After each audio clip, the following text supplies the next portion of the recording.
ರೇಣುಕಾಸ್ವಾಮಿಗೆ ಚಿತ್ರಹಿಂಸೆ ಕೊಡಲಾಗಿತ್ತು ಅನ್ನೋದು ಅವರ ಡೆಡ್ ಬಾಡಿ ನೋಡಿದ ಕೂಡಲೇ ಗೊತ್ತಾಗ್ತಾ ಇತ್ತು. ಶಾಕ್ ಕೊಟ್ಟಿದ್ದಾರೆ ಅನ್ನೋ ವಿಚಾರವನ್ನು ಮೊನ್ನೆ ನ್ಯಾಯಾಧೀಶರ ಮುಂದೆ ಲಾಯರ್ ಸ್ಪಷ್ಟಪಡಿಸಿದರು ಸರ್ಕಾರದ ಪರ SPP.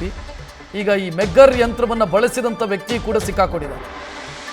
ಮೆಗ್ಗರ್ರನ್ನ ಕಳೆದ ಕೆಲ ತಿಂಗಳಿನಿಂದ ಜೊತೆ ಇಟ್ಕೊಂಡು ಓಡಾಡ್ತಾ ಇದ್ದ ಈತ A9 ರಾಜು ಮೊದಲು ಹಲ್ಲೆ ಮಾಡಿದಾಗ ಜ್ಞಾನ ತಪ್ಪಿ ಬಿದ್ದಿದ್ದ ರೇಣುಕಾಸ್ವಾಮಿ.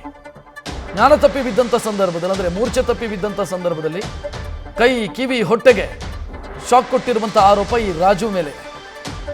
ಶಾಕ್ ನೀಡಿ ಎಚ್ಚರಗೊಳಿಸಿ ಮತ್ತೆ ಹಲ್ಲೆ ಮಾಡಿದ್ದಾರೆ ಪಾಪಿಗಳು. ಸೊ ಮೊನ್ನೆ ನ್ಯಾಯಾಲಯಕ್ಕೆ ಈ ಮಾಹಿತಿಯನ್ನು ಕೊಡಲಾಗಿತ್ತು. ಸೊ ಈ ಬಗ್ಗೆ ಈಗ ಹೆಚ್ಚಿನ ಡೀಟೇಲ್ ನೀಡೋದಕ್ಕೆ ನಮ್ಮ ಪ್ರತಿನಿಧಿ ಚಂದ್ರಶೇಖರ್ ಫೋನ್ ಸಂಪರ್ಕದಲ್ಲಿ.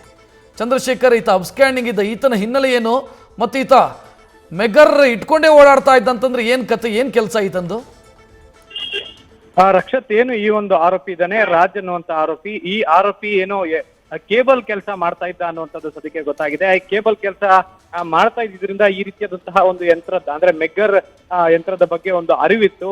ಈ ಹಿನ್ನೆಲೆಯಲ್ಲಿ ಎಲ್ಲ ಒಂದ್ ಕಡೆ ವಿನಯ್ ಜೊತೆ ಸೇರ್ಕೊಂಡಾದ್ಮೇಲೆ ಏನು ಆ ಒಂದು ಶೆಡ್ ನಲ್ಲಿ ಸಾಕಷ್ಟು ಜನ ಅಂದ್ರೆ ಈ ಒಂದು ರೇಣುಕಾ ಸ್ವಾಮಿಗೆ ಅಲ್ಲದೆ ಬೇರೆ ಬೇರೆ ಈ ಸೀಸ್ ಮಾಡುವಂತಹ ಸಂದರ್ಭದಲ್ಲಿ ಆ ಒಂದು ಸೀಸ್ ಮಾಡ್ಕೊಂಡ್ ಬಂದಂತಹ ವೆಹಿಕಲ್ ಗಳನ್ನ ಡಂಪ್ ಮಾಡಿದ್ರೆ ಅದಕ್ಕೆ ಸಂಬಂಧಪಟ್ಟಂತಹ ವ್ಯಕ್ತಿಗಳು ಏನಾದ್ರು ಬಂದು ನಮ್ಮ ಗಾಡಿ ಅಥವಾ ನಮ್ಮ ವಾಹನವನ್ನ ನಮ್ಗೆ ಕೊಡಿ ಅನ್ನುವಂತಹ ಏನಾದ್ರು ಒತ್ತಡ ಏರಿದ್ರೆ ಅಂತವ್ರಿಗೆ ಮೇಲೆ ಅಥವಾ ಫೈನಾನ್ಸ್ ಯಾರು ಕಟ್ಟದೇ ಇರ್ತಾರೆ ಅಂತವ್ರನ್ನ ಕರ್ಕೊಂಡು ಬಂದು ಈ ಕಿಡಿಗೇಡಿಗಳು ಈ ಆ ಪ್ರದೇಶದಲ್ಲಿ ಹಲ್ಲೆಯನ್ನ ಮಾಡ್ತಾ ಇದ್ರು.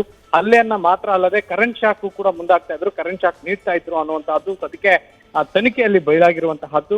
ಈ ಹಿಂದೆ ಕೂಡ ಅಂದ್ರೆ ಎಲ್ಲಿಂದ ಪಡ್ಕೊಂಡಿದ್ಯಾ ಮತ್ತೆ ಹೇಗೆ ಯಾರಿಂದ ಕೊಟ್ಟಿದ್ದು ಅನ್ನೋದ್ರ ಬಗ್ಗೆ ಯಾವುದೇ ರೀತಿಯಾದಂತಹ ಸ್ಪಷ್ಟನೆ ನೀಡದ ಒಂದು ಆರೋಪಿ ಏನು ಸದ್ಯಕ್ಕೆ ಆ ಮೆಗ್ಗರ್ ಆ ಒಂದು ಎಲೆಕ್ಟ್ರಿಕಲ್ ಏನು ಮಿಷಿನ್ ಇದೆ ಆ ಮಿಷಿನ್ ಅನ್ನ ಬಳಸೋದು ಹೇಗೆ ಅನ್ನೋದನ್ನ ಸಾಕಷ್ಟು ಚೆನ್ನಾಗಿ ತಿಳ್ಕೊಂಡಿದ್ದ.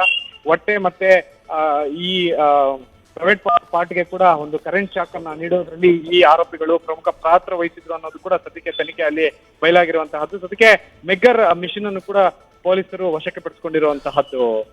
ರಕ್ಷಾತ್, ಥ್ಯಾಂಕ್ ಯು ಚಂದ್ರಶೇಖರ್ ಮಾಹಿತಿಗೆ. ನ್ಯೂಸ್ ಫಸ್ಟ್ ನಿರ್ಭೀತಿಯಿಂದ ನಿಮ್ಮ ಪರವಾಗಿ.